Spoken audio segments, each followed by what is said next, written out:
Számomra a legszebb Milky White árnyalatú Liquid Polygel és Base Gel egyben. Mivel azt mondtam, hogy Base Gel egyben, előkészítő folyadékok után ezt az anyagcsoportot fogom használni, mint kétoldalú tapadás közvetítő, tehát használom a Base Gelt. Ezt követően megépítem a szabad szélt. Az anyagot a hátsó úsánc irányába szálvezetéssel szépen el fogom vékonyítani. Villámködtettem és hajlítottam is a szabad szélt.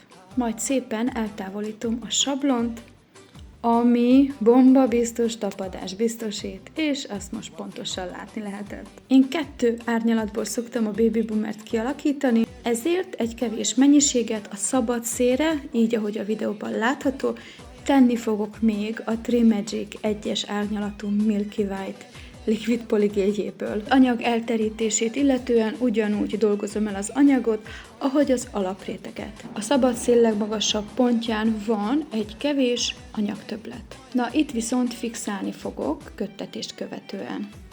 Reszelni fogunk. 180-as reszelőt fogom használni, ez nekem ontig elég. Kialakítom a köröm formáját. Mint említettem, 2 árnyalatból szoktam a Baby Boomert elkészíteni, köröm méretétől és formájától függetlenül. Ha rápillantunk a köröm felületére, látszódik a szintkülönbség, és látszódik a színkülönbség is. Na most az a cél, hogy egy gyönyörű átmenet legyen a saját körömlemeztől a szabad szél irányába. Tehát törekedve a gyönyörű átmenetre, az anyag többletet reszelővel elvékonyítom. Pontosan így. Maradjunk a Liquid Polygéleknél. Az Amur 3-as árnyalatot választottam, és a Magic ecsetet tartom a kezemben. Miután lehelyeztem a gombócomat, a liner ecset végével szoktam az anyagot így a videóban látottak szerint elteríteni. Kell csúszóréteg? Nem kell csúszóréteg. Na vajon? Közepesen sűrű, illetve lágyabb anyagcsoportoknál nem szoktam csúszóréteget hagyni. Ugyan felviszem a vékony réteget,